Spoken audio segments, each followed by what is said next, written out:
मथुरा के ब्लॉक छाता की ग्राम पंचायत में हुलवाना स्थित एडीपीएस के प्रबंधक व कंप्यूटर लेक्चरर से स्कूल की व्यवस्थाओं को लेकर व बच्चों की शिक्षा को लेकर हुई खास बातचीत व सभी क्षेत्रवासियों को 15 अगस्त रक्षाबंधन कृष्ण जन्माष्टमी की हार्दिक बधाई।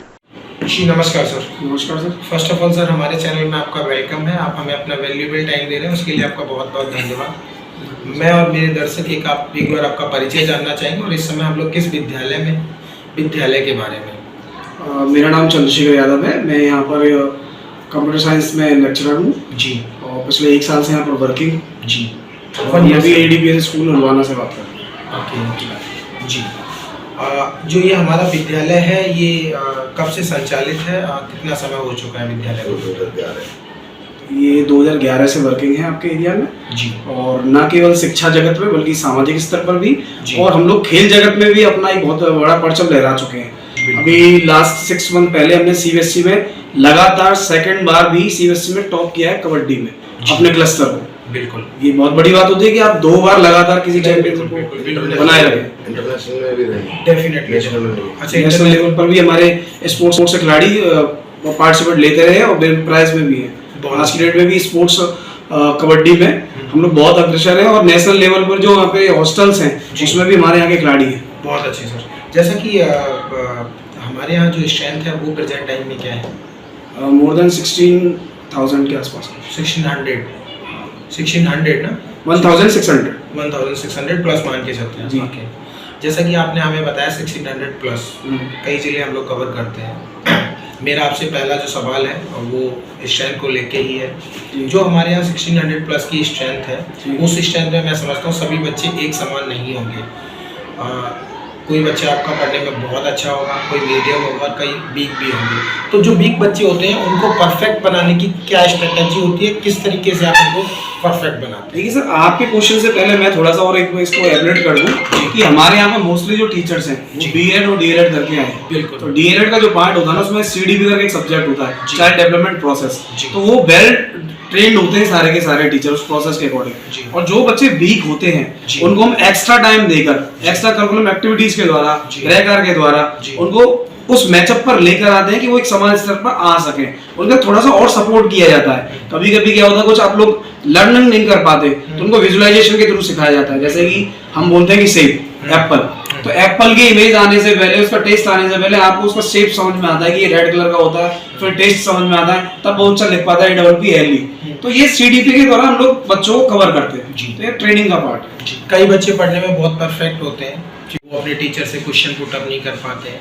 तो इस तरह के जो बच्चे होते हैं इनका डर कैसे आप लोग निकालते हैं और किस तरीके से बच्चे को मोटिवेट करते हैं? असेंबली में किस तरीके से मोटिवेशन की क्लासेस वगैरह कैसे, असेंबली कैसे होती है? असेंबली देखिए, हमारे यहाँ 4 हाउसेस रन करते हैं जिनके अलग अलग सब लीडर्स हैं। उसमें क्या हम लोग हर बच्चे को पूरी क्लास को 4 हाउस में डिवाइड कर दिया गया है। अच्छा। हर बच्चे को मौका देते हैं कुछ आगे आगे बोलने के लिए, चाहे वो जीके क्वेश्चंस हो, पोएम हो, स्टोरी हो, ठीक है। और अगर कुछ डे पर स्पेशल डेट है उस दिन, तो उसके बारे में बच्चों को गाइड करते हैं। उसके लिए उनकी जो एक मदर टीचर होती है, इनकी क्लास टीचर होती है, उनको पूरा ट्रेन करती है, ठीक है, जिससे उनके अंदर से हेजिटेशन दूर हो।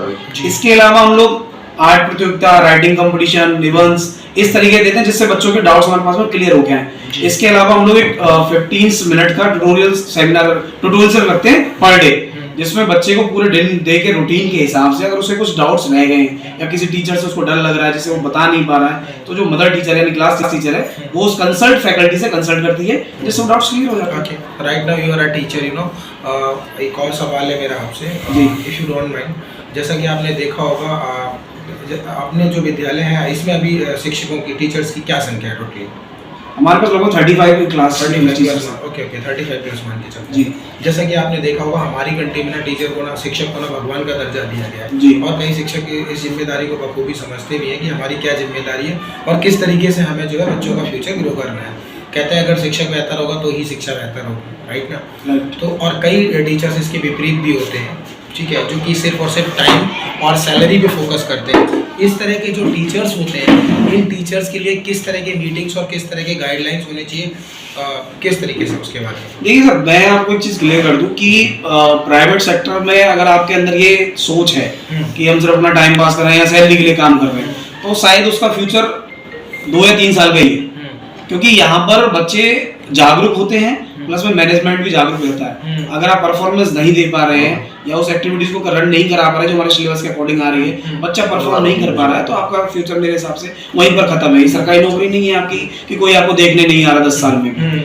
और रही बात, हम यहाँ पर एक ऐसे प्रोफेशन में है जो दुनिया का सबसे एकमात्र ऐसा प्रोफेशन है जहाँ पर एक पढ़ाने वाला या सिखाने वाला ये चाहता है कि मेरे जो जूनियर्स जो आ रहे हैं या जो मेरे स्टूडेंट्स आ रहे हैं वो हमसे आगे कहीं पर तरक्की करें। शिक्षा एकमात्र ऐसा व्यवसाय है या प्रोफेशन है जहाँ पर एक मास्टर ये अपने आप में विश रखता है कि मेरा स्टूडेंट आगे नाम करे, क्योंकि उसके नाम कैसा है, मेरा नाम है। तो हमें अपने अंदर झांकने की जरूरत है, क्योंकि बच्चे हमें कुछ ना कुछ सिखाते हैं।